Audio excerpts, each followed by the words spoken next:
In this video we take a look at assembling the body for Boo and Friends. So the body is this shape. Looks quite unusual, quite difficult to work out at first, but basically once complete you fold it in half along this line here, and these two here become the back legs and the shorter two the front legs, and what you get is a letter H. You see that?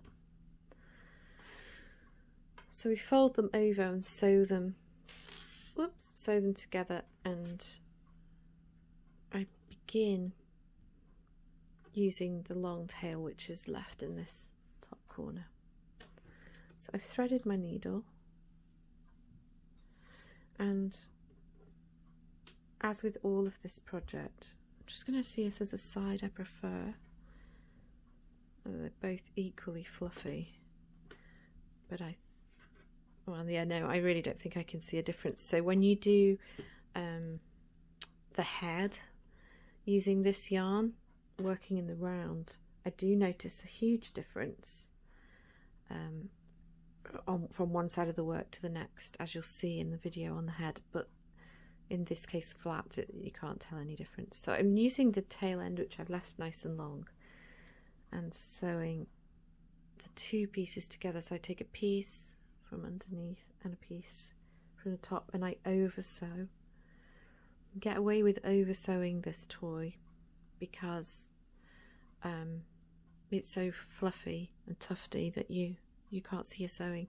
And I basically do one stitch for every stitch or row, so every double crochet or every row, and stitch all the way around like so.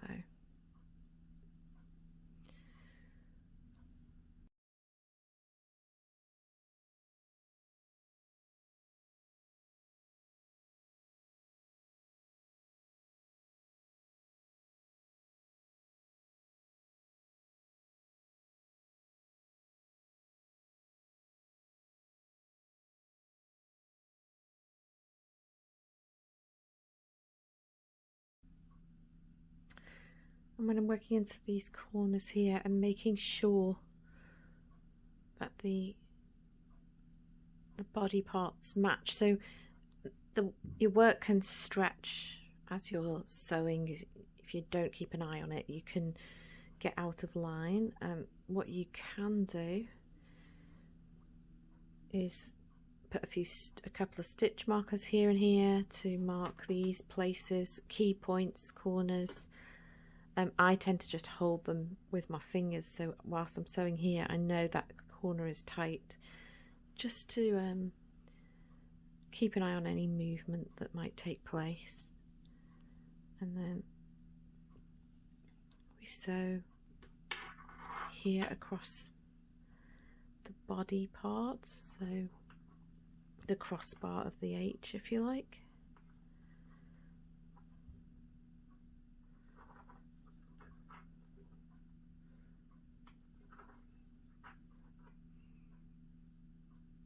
And then sewing down the back leg, just making sure again those two corners are together and keeping an eye on that as we sew.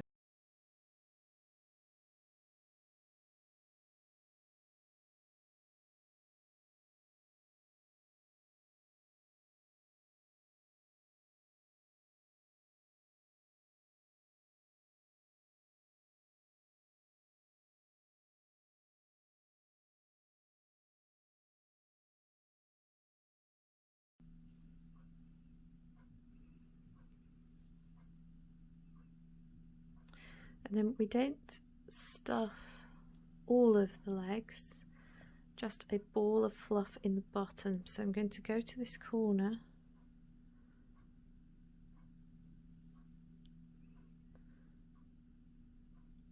and then once I've reached the corner, and take a small amount of stuffing from the stuffing roll. So this stuffs into the foot. It takes slightly less, so about this much there now. So this stuffs into the foot and it acts as kind of a weight, which enhances the floppiness of the leg, but also gives a roundness to the toes of the animal you're making. So if we then sew this part shut, again just over sewing all the way,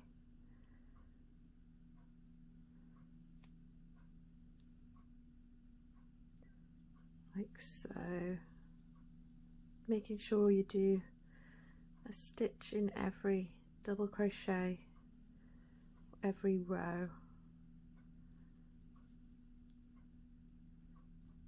For good luck in that corner,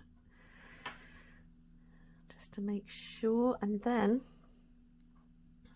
I loop around to create a knot,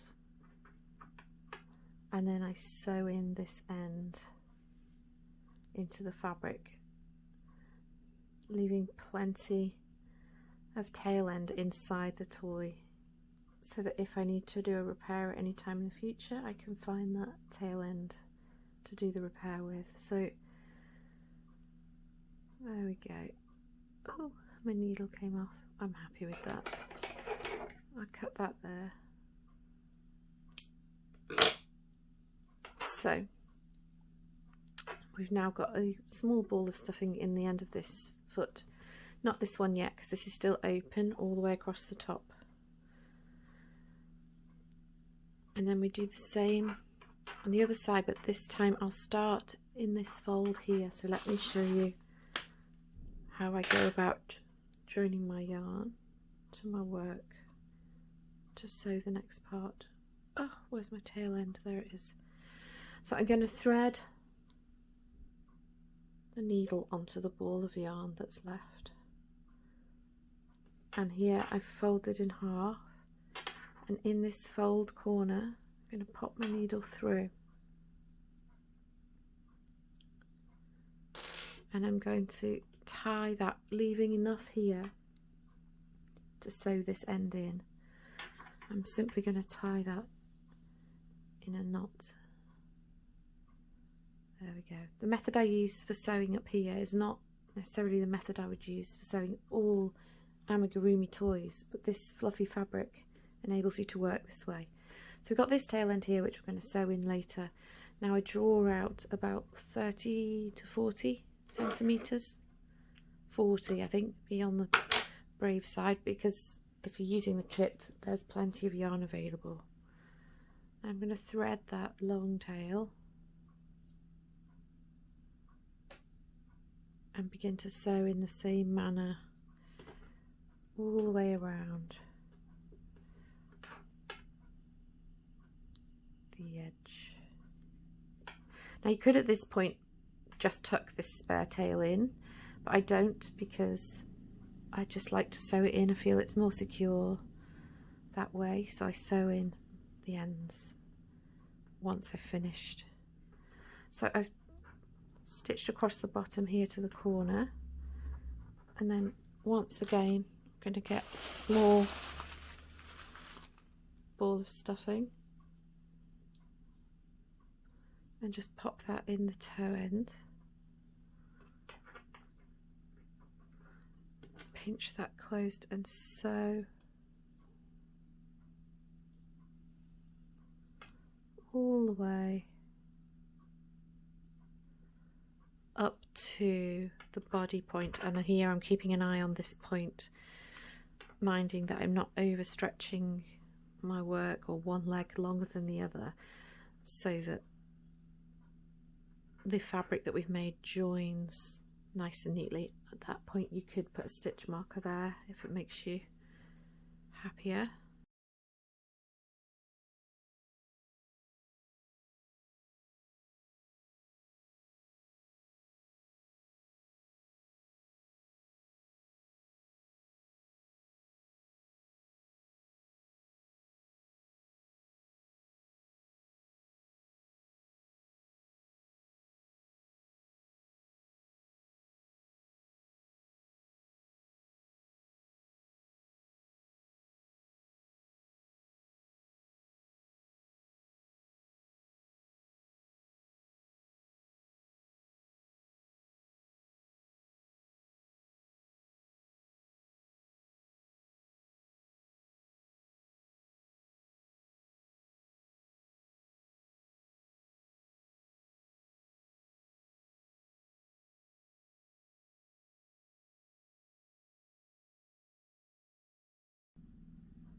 So I'm going to stop here, see where the body is. So I stopped here, I might do one more stitch, but I'm not going to cut this end, I'm going to leave it.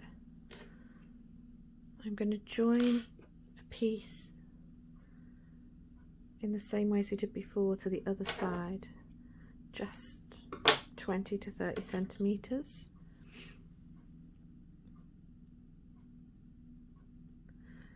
Join it to this corner, leaving a tail again, tie that on. I'll sew all these ends in at the end, like so. And then stitch to the center. And we'll just stop there before we've done too many stitches on this leg, and pop the last little ball of stuffing. So we've done all 4 paws now. So there's another little ball of stuffing. Stuff that in there for that paw.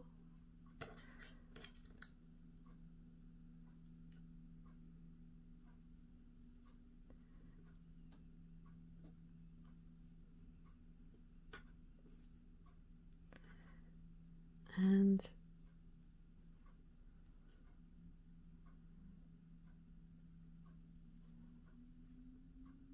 take that to roughly the same distance, so leaving this 5 centimeter gap here.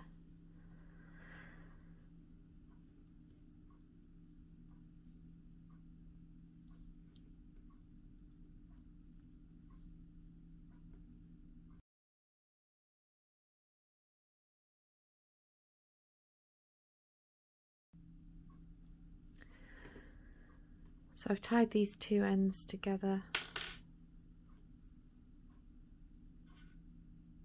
in a tight knot, and then I'm going to sew them in to the fabric of the body, again leaving a long tail inside. And so there's the finished body. So you can see little balls of fluff here in the bottom of the legs, but no stuffing in the leg itself, so that it drapes down, and the body's stuffed round in a tube. And that's the same principle for Boo and Friends, that little body shape. So you see sitting up or lying down, and there's that H shape. You can see the body is now stuffed, it's more rounded. Okay, and then next, of course, sew on the head of your Boo and Friends, which in this case is Boo.